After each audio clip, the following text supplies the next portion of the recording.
I'm gonna get straight to the point here. This is the game that is the reason I am a Fire Emblem fan.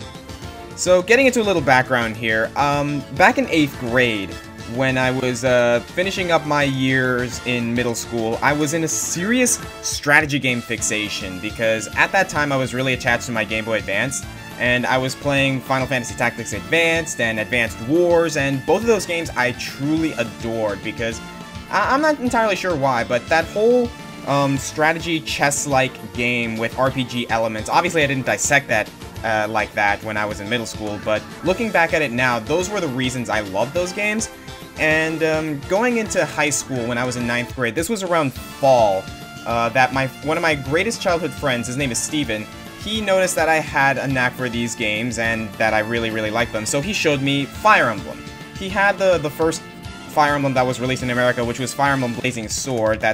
I believe that's what it's called in Japan. And he let me borrow it for a while, so obviously I tried it out, and immediately I was in love with the game. One of the main reasons is its emphasis on character, to be honest. Like, Final Fantasy Tactics and Advanced Wars had character, but not as much as Fire Emblem, because in those previous games that I just mentioned, you get like these random mooks and like use some random characters and whatnot. In Fire Emblem, what I loved about it was the fact that every single character that you get, every party member in your army mattered. It's like, all of them have backstories, all of them have personalities, all of them have, like, stakes and relationships and everything, and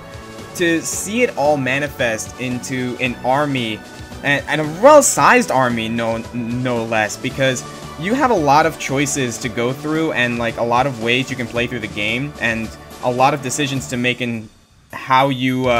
make your army and who you bring into battle. And to see that in a strategy game like Fire Emblem, it truly appealed to me. Another reason that I actually liked it is because, sort of the same reason I got into Final Fantasy Tactics Advance, is because it was kind of in that setting where swords and spears and bows and arrows were still the chief methods of weaponry and combat, and I don't know, for some reason I like those, like, medieval fantasy type settings, and to see that in Fire Emblem, it honestly made me smile. Now, considering that this game came out in 2003, a lot of you have probably heard it by now, but I wanted to cover this game mainly because it holds a special place in my heart, because this is kind of the gateway Fire Emblem game for me. After I played this game, I got into the rest of the series. I played Path of Radiance and Radiant Dawn. I also got into Fire Emblem Sacred Stones, which is kind of treated like the sequel to Blazing Sword, but it isn't really, because it's not the sequel story-wise, it's kind of the sequel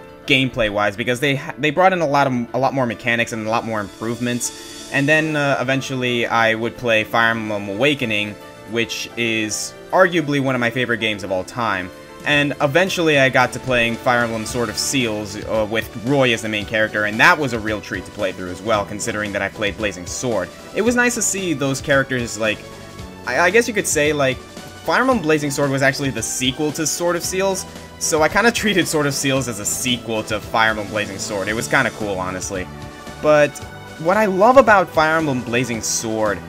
it's kind of the rawness, to be honest, because I honestly think that Fire Emblem Blazing Sword was the best game they could have brought to the US, the first one anyway, because there's that rawness in Fire Emblem Blazing Sword that also makes you appreciate the later games, because there's no way to level grind at your leisure in this game. There's 3 different stories that you can tackle, and I can safely say that of all of the Fire Emblem games that they've released in America, this one is the hardest, because